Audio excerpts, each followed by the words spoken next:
Assalamu alaikum, dear students of class 9th. Hope you are fine and fit and fighting the corona. Today, I am going to teach you the new chapter, Is Matter Around Us Pure? इससे पहले जो chapter हमने पढ़ा था matter in our surrounding, लेकिन अब की बार हमें पढ़ना है is matter around us pure. Means जो मैटर हमारे इर्द गिर्द है क्या वो प्योर है।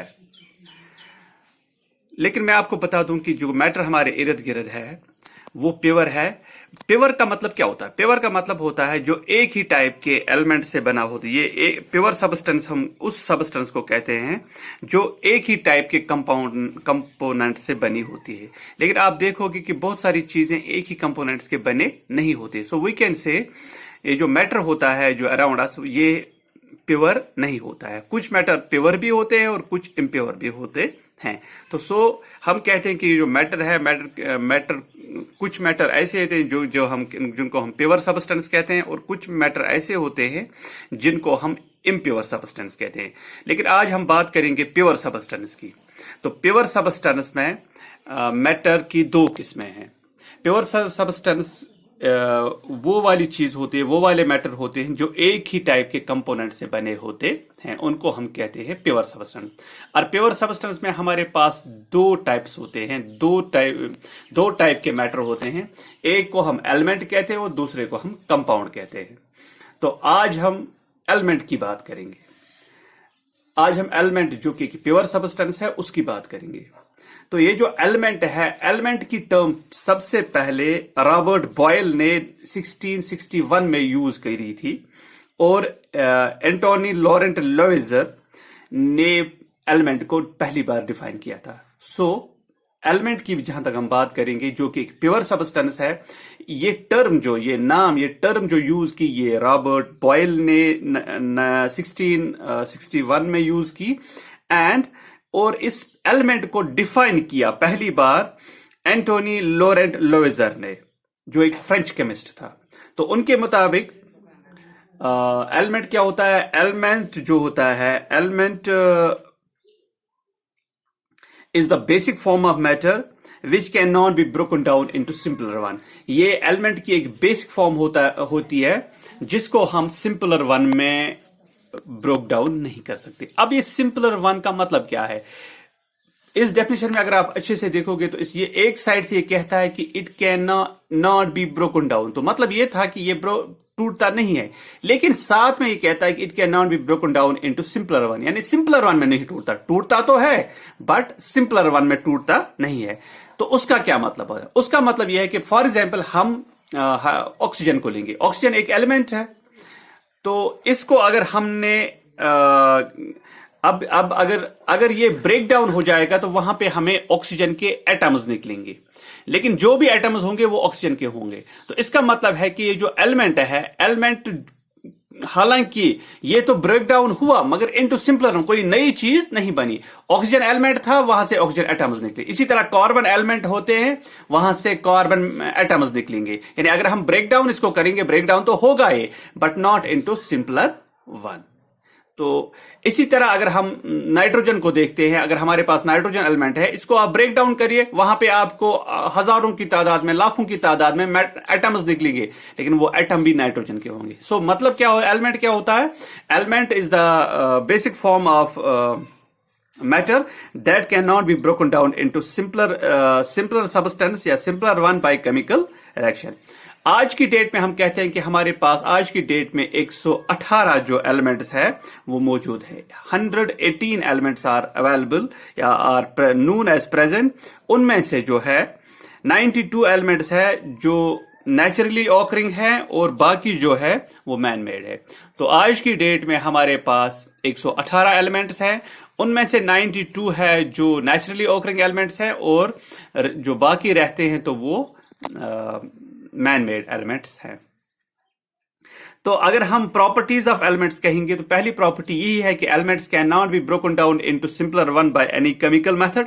पहली बात, properties of elements are similar to its constituent. Element की प्रॉपर्टी और इसके कंस्टिट्यूएंट यानी उसके एटम्स की प्रॉपर्टी एक जैसी होती है। Properties of elements and its constituents are same. तो फॉर एग्जांपल अगर कार्बन एलिमेंट को लेंगे और कार्बन एटम को लेंगे, उन दोनों की जो प्रॉपर्टी है वो एक जैसी होगी। उसका तो ये वाली मतलब हुआ कि property of elements are similar to its constituent atoms. तीसरी बात, एलिमेंट जो होता है ये बना होता है एक टाइप ऑफ एटम्स का। एलिमेंट जो बना होता है ये बना होता है एक टाइप ऑफ एटम्स का, यानी कार्बन एलिमेंट कार्बन एटम्स का बना होता है। Hydrogen atom hydrogen element hydrogen atom का बना होता है। नाइट्रोजन एलिमेंट नाइट्रोजन एटम का बना होता है। सो element is the basic form of the matter that cannot be broken down into simpler one by chemical reaction. Elements properties of elements are similar to their constituents, that means to their atoms. और element जो होते हैं element एक type के ही atoms का बना होता है। ये जो elements है elements can be further classified into metals, non-metals and metalloids. यानी एलिमेंट जो हमारे पास जो 118 है वो 3 किस्मों के हैं। कुछ को हम मेटल्स कहते हैं, कुछ को हम नॉन मेटल्स कहते हैं और कुछ को हम मेटालॉइड्स कहते हैं।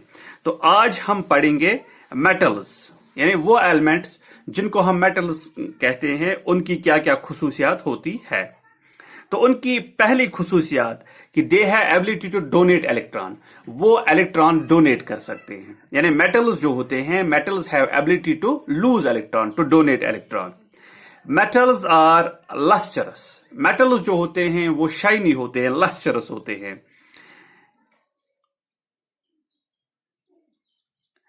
मेटल्स जो होते हैं वो good conductor of heat and electricity होते हैं। मेटल्स मोस्टली जो मेटल्स होते हैं they are good conductors of heat and electricity. तो इसकी एक्सेप्शन है सिल्वर। सिल्वर इसकी एक्सेप्शन है, that is not a good, that is poor conductor of heat, but otherwise जो ऑल जनरली मेटल्स होते हैं they are good conductors of heat and electricity. Metals जो होते हैं वो डक्टाइल होते हैं, मीन्स वी कैन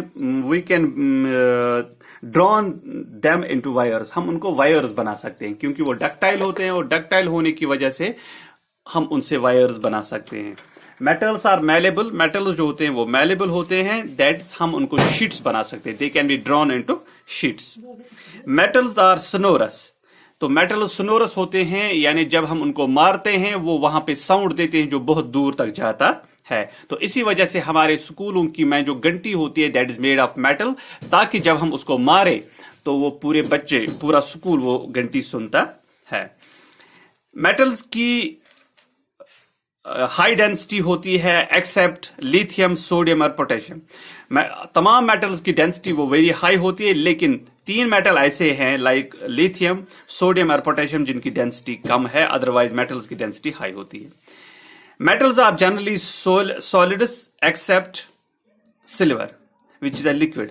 तो metals जो होते हैं वो generally solids होते हैं, लेकिन सिल्वर एक ऐसा मेटल है जो लिक्विड है।